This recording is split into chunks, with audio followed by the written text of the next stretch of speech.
Baik, kembali lagi dalam video pembelajaran Mr. Fendi. Nah, minggu lalu kita sudah menyaksikan video pembelajaran tentang masalah ekonomi, ya khususnya di kelas 10 kita akan pelajari. Nah, sekarang kita akan masuk ke video pembelajaran selanjutnya. Silakan Bapak Ibu guru yang ingin memanfaatkan video ini silakan dimanfaatkan sebaik mungkin. Nah, bagi siswa-siswi yang ingin belajar melalui video pembelajaran ini silakan kalian manfaatkan belajar video ini dengan baik ya supaya video ini bermanfaat buat siapapun yang menyaksikan baik di kondisi di kota Jakarta maupun di bangsa negara dan Indonesia khususnya. Nah, kali ini kita akan belajar tentang ekonomi ya khususnya bab selanjutnya tentang apa sih cara kita mengatasi masalah ekonomi. Minggu lalu kita sudah belajar bahwa terjadi kelangkaan. Kenapa terjadi kelangkaan? Karena banyak sekali ya manusia memerlukan ya kebutuhannya tidak terbatas gitu ya, saking banyaknya manusia membutuhkan sesuatu ternyata ya sumber daya alamnya ternyata sumber daya manusianya terbatas. Nah, hal itu yang menyebabkan kelangkaan. Jadi apa yang kita bisa lakukan? Yaitu kita lakukan dengan cara kita atasi masalah tersebut. Ketika kita punya masalah, kita harus mengatasi masalah tersebut. Kita tidak boleh lari dari masalah itu. Setuju ya? Jadi benar-benar kita harus atasi setiap masalah demi masalah. Supaya apa? Ketika ada masalah, sesuatu masalah kecil tidak menjadi masalah yang besar. Itu menjadi sepakat dulu. Ya, ketika ada masalah, kita harus benar-benar atasi masalah tersebut. Kita selesaikan masalah tersebut. Nah, ketika ada kelangkaan, bagaimana cara kita mengatasi? Nah, kita harus atasi dulu, ya. Akarnya kita harus atasi. Sehingga apa? Kita perekonomian bangsa kita semakin lama semakin lebih baik.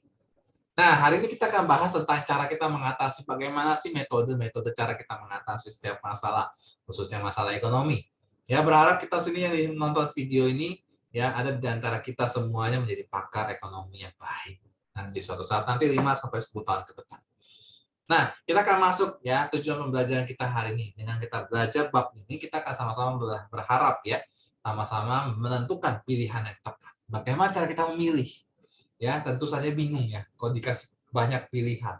Ya, ada pilihan A, B, C, D, gitu ya. Bahkan kita mau makan aja bingung, benar nggak? Mau makan apa? Nggak tahu nih, terserah. Ya kan? Nah, kata terserah itu menjadi apa ya? Benteng buat kita, benar nggak? Menjadi apa tembok buat kita. Dengan mengucapkan kata terserah aja itu bisa menyelesaikan masalah? Belum tentu. Jadi benar-benar kita harus memilih ya, apalagi memilih pasangan hidup. Nah, ini penting sekali. Apalagi memilih pasangan jangan salah pilih, benar nggak? Jangan ngasal dan jangan sembarangan. Jadi benar-benar ketika kita punya masalah, kita harus menentukan pilihan yang tepat seperti apa. Nah, berharap nih hari ini kita bisa bersama-sama belajar menentukan pilihan yang tepat. Yang kedua, kita bisa memanfaatkan biaya peluang. Nah, ini dia. Bicara soal peluang, ini kan soal matematika juga ya. Kita soal menghitung gitu kan peluang gitu ya. Itu tetap penting.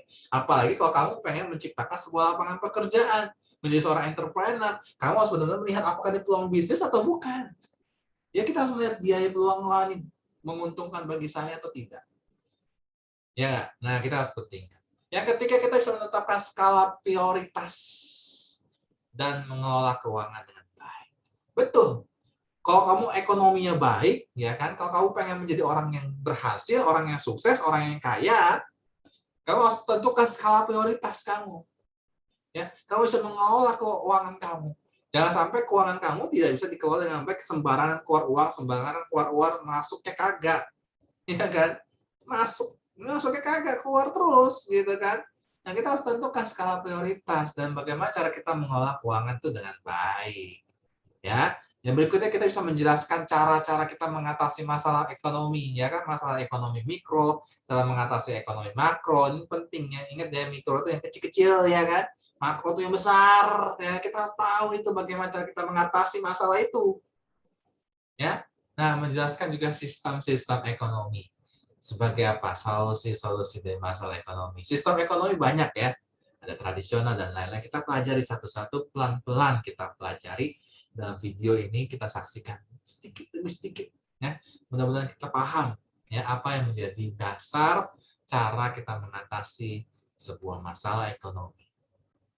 Ya, yang pertama nilai karakter bangsa apa yang ingin kita capai tetap sama ya, jujur, demokrasi, ya, demokratis, disiplin, pasti itu harus kerja keras, tanggung jawab, ya, menghargai prestasi, bersahabat, ya, komunikatif, peduli lingkungan, kreatif, mandiri.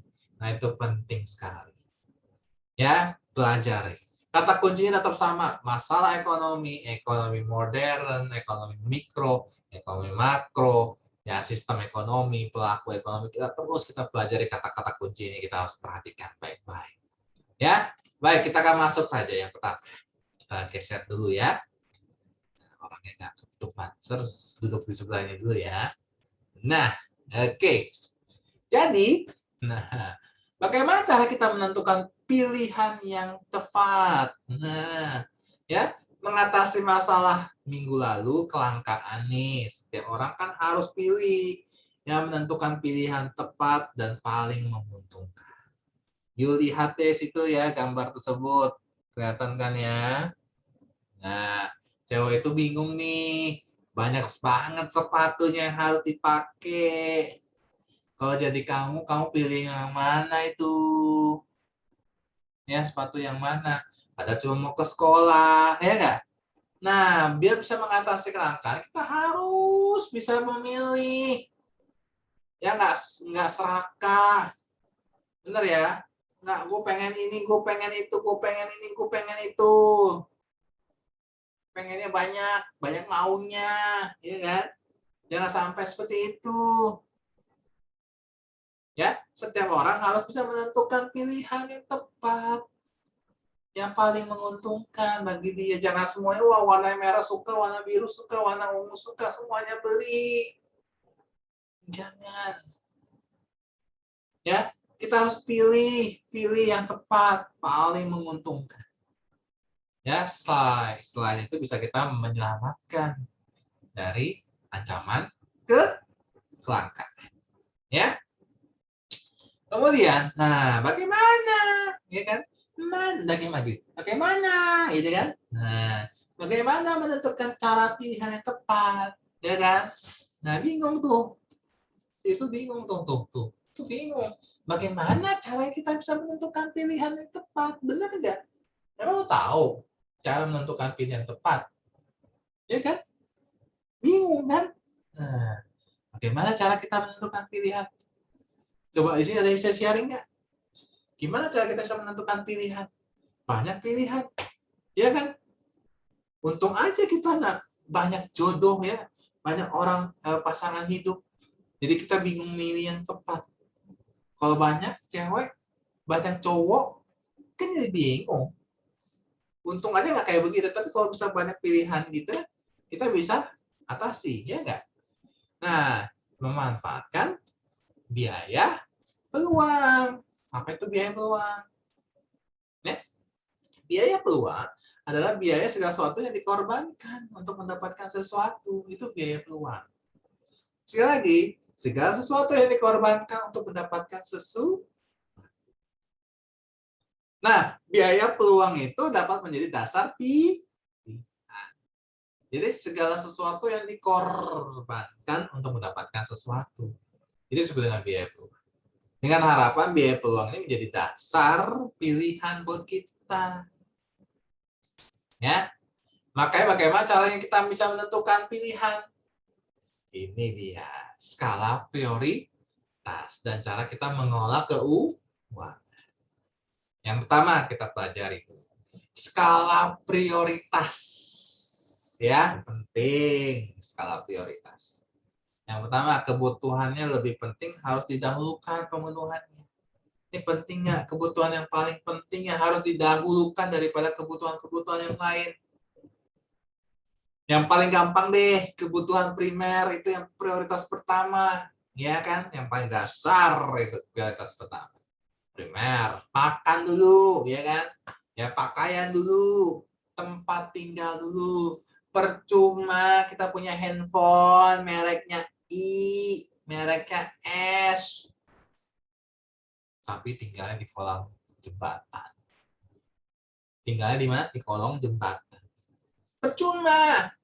Kamu bisa memenuhi kebutuhan tersier, tapi tinggalnya di mana? Sebaiknya tinggal dulu yang bagus, ya kan? Ya nggak usah bagus-bagus amat, yang penting bisa layak, ya. Layak cukup lah. Kita ada atapnya ya. Yang penting ada atap. Kalau nggak ada atap ya hujanan. Benar nggak? Benar. Jadi kebutuhan yang lebih penting dulu yang harus kita dahulukan pemenuhannya daripada kebutuhan-kebutuhan yang lain. Nah, kebutuhan prioritas pertama tuh lihat di bawah tuh. Ada kebutuhan primer dan kebutuhan sekarang. Nah, itu paling penting prioritas pertama yang harus kamu lakukan. Bener dong? Prioritas pertama kebutuhan sekarang. Kalau misalkan kamu lagi sakit, gitu kan, kamu harus minum obat. Kamu butuh oksigen, tabung oksigen, kamu harus ke rumah sakit. Kalau nggak punya, ya kan, tabungnya. Kalau misalkan ditunda-tunda, ya nggak bisa. Itu bisa skala prioritas utama kamu. Primer dan juga kebutuhan sekarang. Nah, prioritas yang kedua apa, Ser? Ya, bolehlah kalau kamu sudah bisa kebutuhan primer, sekunder, boleh. Iya kan? Kamu bisa boleh beli-beli sedikit sepatu, boleh, tas, boleh. Ya, yang penting skala prioritas dulu. Jangan kamu beli semuanya. Ya, tas beli, baju beli, apa komputer beli, semuanya beli, mobil beli. Ya, kamu prioritas dulu. Untuk menghindari kelangkaan, yang pertama adalah kebutuhan primer dulu yang harus kamu penuhi. Kebutuhan sekarang. Baru kebutuhan prioritas yang kedua, yaitu kebutuhan sekunder dan masa depan. Dan yang terakhir ketiga adalah kebutuhan tersier. Itu prioritas bedanya, skala prioritasnya. Jangan dibalik. Ya, kamu kebutuhan tersier dulu. Kayak begitu, ya. Baru kamu penuhi kebutuhan premier. Ya salah. Ya, salah itu. Jadi benar-benar harus kamu perhatikan baik-baik. Ya, coba kamu lihat dulu skala prioritas ini. Nah, berikutnya saya akan tampilkan dulu ya. Nah, bagaimana cara kita mengelola? Kita akan diskusi sama-sama nih. Bagaimana caranya kita mengelola keuangan?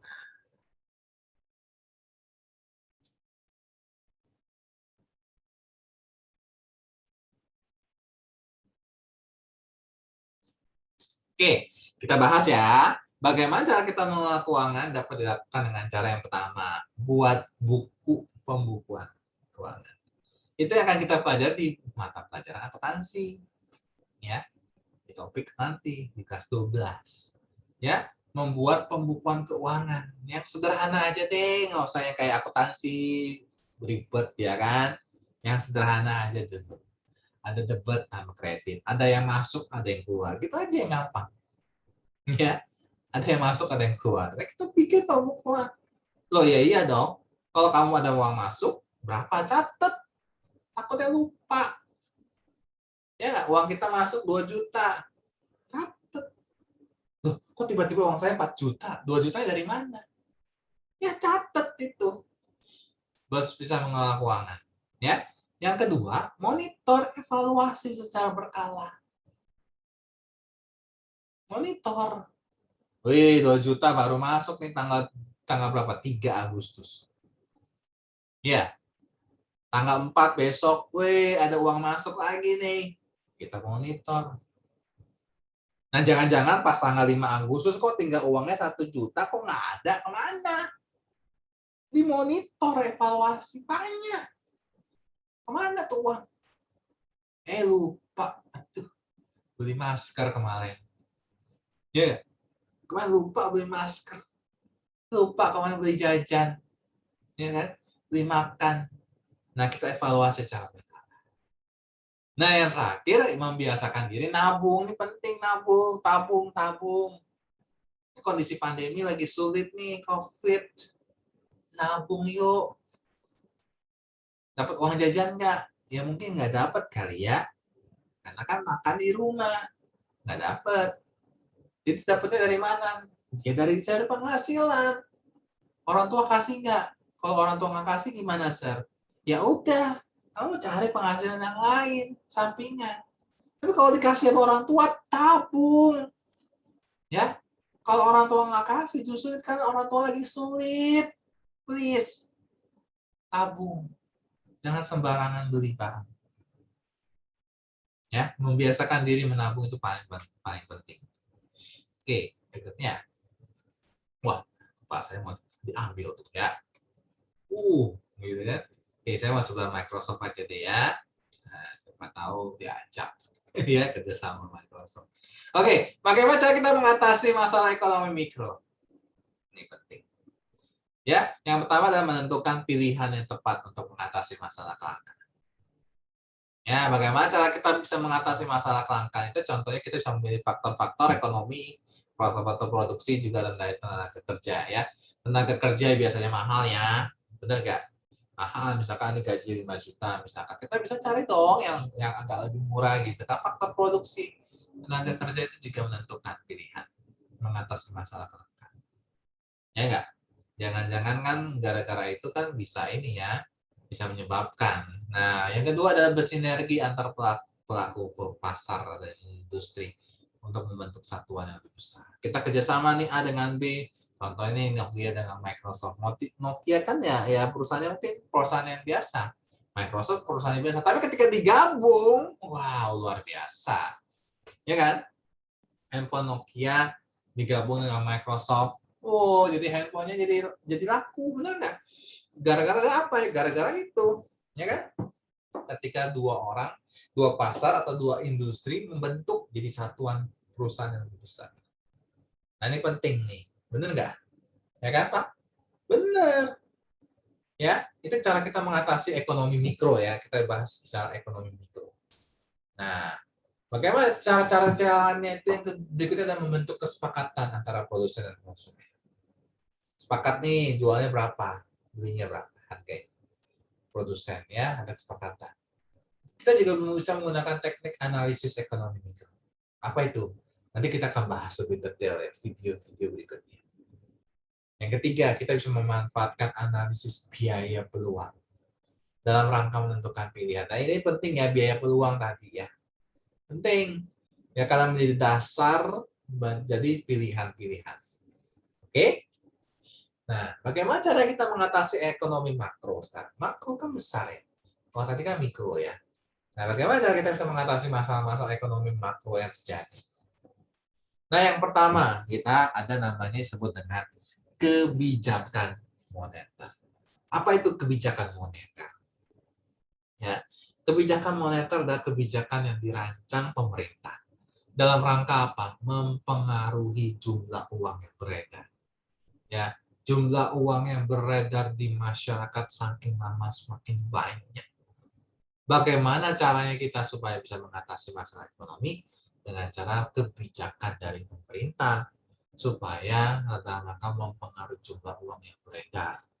Untuk apa? Memperbaiki kinerja ekonomi. Contohnya apa? Menurunkan suku bunga.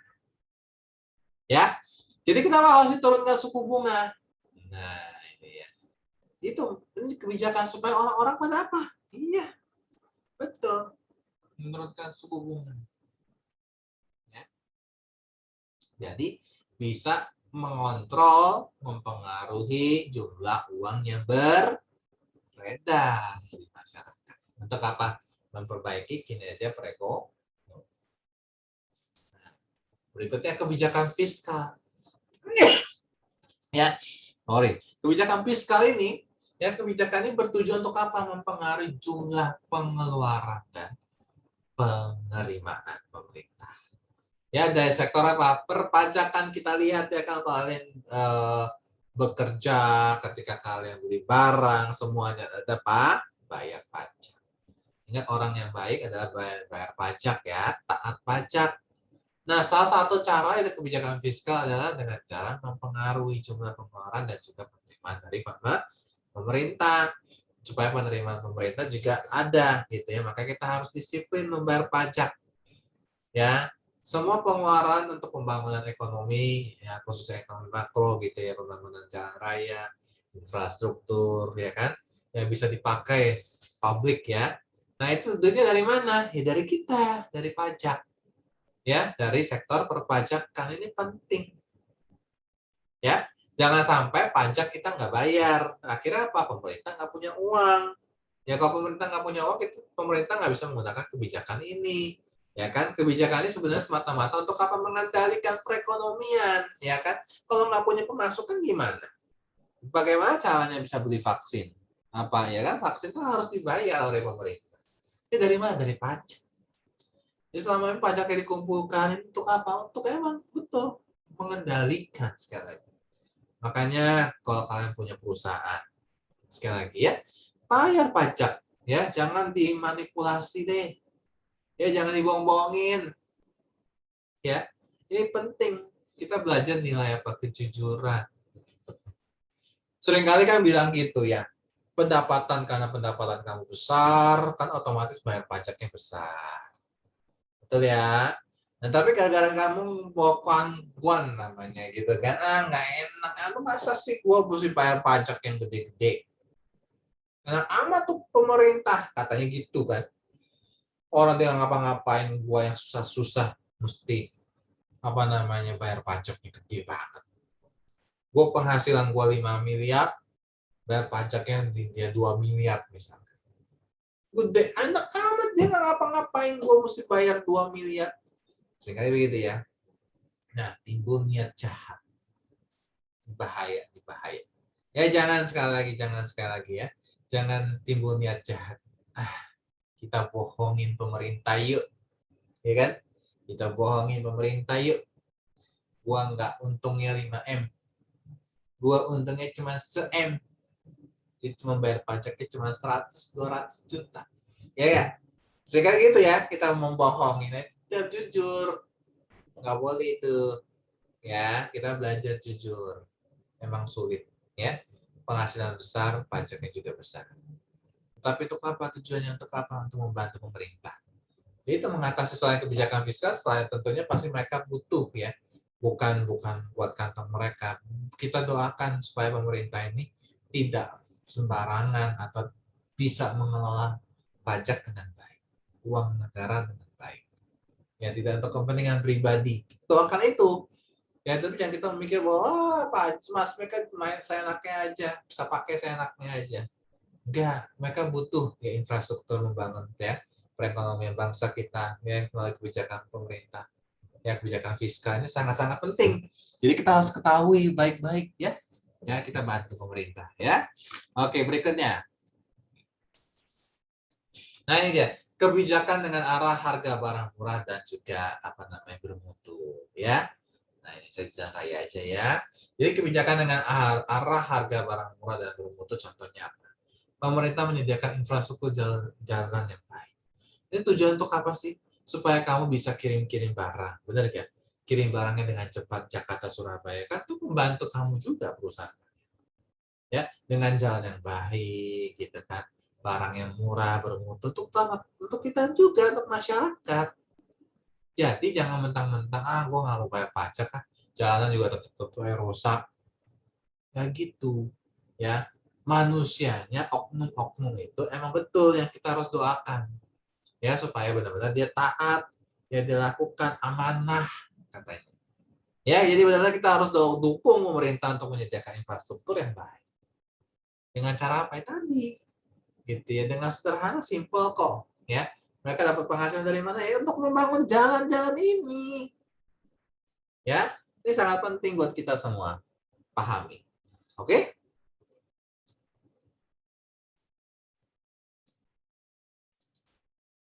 Nah, ini dia kita penting. Kita belajar sistem dulu ya, sistem ekonomi. Sistem ekonomi ternyata dia salah satu sebagai solusi lah ya, solusi masalah ekonomi. Ya, selain itu bisa bermacam-macam cara sih sebenarnya menyelesaikan masalah ekonomi. Nah, yang pertama adalah sistem ekonomi tradisional.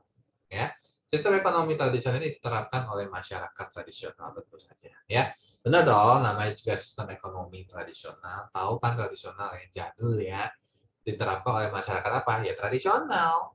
Ya ciri-cirinya apa? Teknik produksinya itu masih ya dipelajari turun-temurun gitu ya. Makanya kamu lihat ada perusahaan-perusahaan yang ada sejak berapa 1967, 19 berapa gitu ya. Itu turun-temurun generasi ke generasi. Udah anak cucunya yang melanjutkan usahanya itu ada ya produksinya. Maka ada yang nggak pakai mesin sama sekali, mereka cuma pakai tangan. Ya, karena itu emang ciri khas mereka. Ya, mereka turun temurun gitu ya. Dan yang kedua adalah modalnya sedikit. Betul.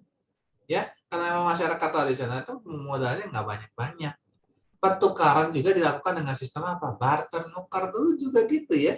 Mereka mau makan apa ya, mereka harus bawa barang mereka yang mereka miliki. Iya kan? Misalkan saya punya perkebunan, misalkan saya punya ubi, saya bawa ubinya, saya tukar dengan singkong, ya, dengan apa? Jagung, dengan beras. Yang orang beras dapat ubi kita, yang kita dapat makan nasi beras. Pertukarannya sistem barter.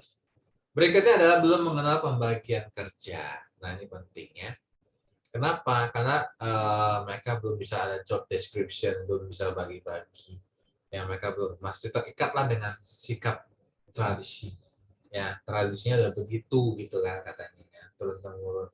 Nah, tanah juga tumpuan kegiatan produksi. Artinya apa? Mereka bercocok tanam. Ya, sumber kemakmuran bagi mereka, sumber penghasilan bagi mereka. Ya, dengan mereka bertanam, ya, justru mereka mengandalkan tanah yang mereka punya sebagai kegiatan produksi mereka. Mereka mencari penghasilan dari situ, sumber kemakmuran, ya. Itu dari sistem ekonomi tradisional. Yang kedua, dari sistem ekonomi komando. Nah, apa sih itu sistem ekonomi komando? Peran pemerintah sangat dominan, betul di sini. Ya, komando, ya, dominan sekali. Peran masyarakat ngapain? Kecil. Ya, dia hanya berharap bersantai. Kenapa? Ciri-cirinya alat sumber daya produksinya itu dimiliki, dikuasai oleh pemerintah atau negara. Ya, semua alat-alatnya, sumber dayanya, produksinya semua dikuasai oleh negara. Jadi dominannya pemerintah, yang peran masyarakat kecil. Nah, rakyat tuh nggak bisa bebas memilih pekerjaan. Dia yang tentuin sistem ekonomi komando. Ada tuh ya, disebut dengan sistem ekonomi komando. Yang ketiga, kebijakan perekonomian itu tentu diatur oleh pemerintah. Kenapa? Karena memang benar-benar dominan, ya, perannya lebih dominan. Jadi semua kebijakan-kebijakan yang ngatur siapa? Pemerintah. Diatur tuh ya. Yang ketiga adalah sistem ekonomi pasar. Nah, kamu nanti bisa mulai mikir nih, ini negara Indonesia itu termasuk negara yang menganut sistem ekonomi apa? Ekonomi pasar kita lihat yang ketiga. Sistem ekonomi di mana kegiatan ekonominya baik produksi maupun distribusi maupun konsumsi dilakukan oleh pihak-pihak swasta. Ciri-cirinya apa? Sumber produksinya jadi milik rakyat. Ya, yang punya ya namanya swasta ya, masyarakat. Yang kedua, pemerintah tidak ikut campur ekonomi pasar. Ya, tidak campur tangan secara langsung dengan kegiatan ekonomi mereka. Karena yang dimiliki siapa? Masyarakat, swasta. Nah, masyarakat bisa terbagi lagi jadi dua golongan. Ada yang memberi kerja, ada yang menerima pekerjaan. Nah, kayak kita kalau mau kerja nih, kamu pengen buka usaha, entrepreneur, kamu sebagai pemberi kerja. Ada juga yang cari kerja. Berikutnya apa? Timbul persaingan, ya nggak? Si A saing sama si B, teman kamu saingan sama si B. Ya kan? Kita timbul persaingan apa? Karena ya sama-sama pengen menghasilkan keuntungan. Setiap kegiatan ekonomi, ya, setiap kegiatan ekonomi sekali lagi didasarkan pada pencarian keuntungan. Sama-sama pengen untung, benar nggak? Kamu punya usaha, pengen punya bisnis, ngapain? Dicari untung, ya kan? Makanya kegiatan ekonomi ini selalu mempertimbangkan kondisi pasarnya gimana saat ini. Maka lihat peluangnya gimana, kondisi pasarnya gimana, kita harus cari tahu. Seperti, ya. Yang terakhir, yang keempat, sistem ekonomi campuran. Nah, ini dia. Sistem ekonomi campuran ini mana pemerintah dan juga swasta ikut berperan, berinteraksi, ikut saling bantulah ya dalam memecahkan masalah ekonomi. Ya, swasta punya masalah apa, ya pemerintah campur tangan. Pemerintah punya masalah apa, swasta campur tangan. Jadi sama-sama berinteraksi memecahkan masalah ekonomi.